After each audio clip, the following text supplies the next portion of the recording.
Pinagtatanggal ng TDRO ang mga motorsiklo, paninda at iba pang sagabal sa mga sidewalk sa Batangas City. Nagbabalik sa report si Denise Abante.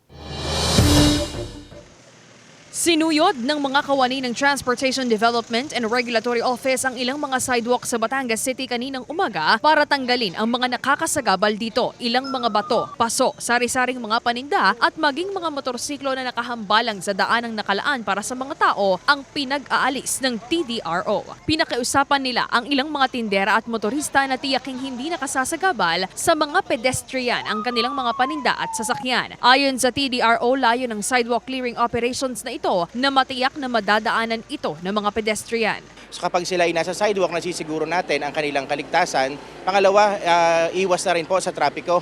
Kasi kung mapapansin natin, kapag ang sidewalk ay hindi nadadaanan ng tao, sa kalsada sila dumadaan, nagiging sanhi ng pagbagal ng ating trapiko at syempre pa, magiging prone sila sa aksidente. Ang tindero ng mga gadgets at cellphone case na si Ansano, kaagad na inalis ang nakasasagabal na karatula sa daanan. Iniligay lang daw niya ito para kaagad na makita ng kanyang mga suki ang kanilang tindahan. Pagka yung mga sagabal, pwede namang tanggalin. Wag lang yung hindi naman sagabal. Ginagawa lang nila yung trabaho nila. Hindi naman nakakasama, di susunod na lang tayo.